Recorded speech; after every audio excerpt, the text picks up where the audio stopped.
தமிழ்நாட்டில் இருக்க அனைத்து பெண்களுக்கும் இன்ப அதிர்ச்சி கொடுக்கிற மாதிரியே தாவைக்க தலைவர் விஜய் மகளிர் தின உமன்ஸ் டே அன்னைக்கு அதிரடியான தேர்தல் அறிவிப்புகளை வெளியிட்டு தமிழ்நாட்டு பெண்களுக்கு சர்ப்ரைஸ் கொடுத்திருக்காரு தாவைக்க தலைவர் விஜய். இந்த தேர்தல் அறிக்கையில இருக்க சில முக்கியமான அறிவிப்புகளை பத்தி இப்ப பார்க்கலாம்.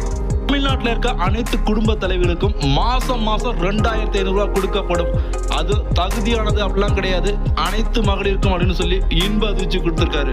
அடுத்து வருடத்திற்கு 6 சிலிண்டர் இலவசமா வழங்கப்படும் அப்படின்னும் சிறப்பான ஒரு திட்டம். அதுல எப்படின்னா 1 பவுன் தங்கம் மற்றும் ஒரு பட்டு புடவை கல்யாணத்துக்கு வழங்கப்படும் அப்படின்னு சொல்லி கல்யாண மர பெண்களுக்கு இன்ப அதிர்ச்சி கொடுத்திருக்காரு.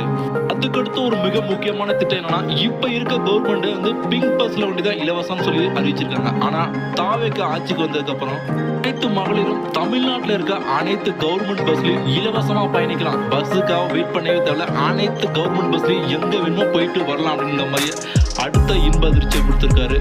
அடுத்து தாய்மாமன் தங்க மோதிர திட்டம். தமிழ்நாட்டில் பிறக்கிற ஒவ்வொரு குழந்தைகளுக்கும் தங்க மோதிரம் பிறந்த அன்னைக்கே போடப்படும் அப்படின்னு சொல்லி பிறந்த குழந்தைகளையும் குசிப்படுத்திருக்காரு.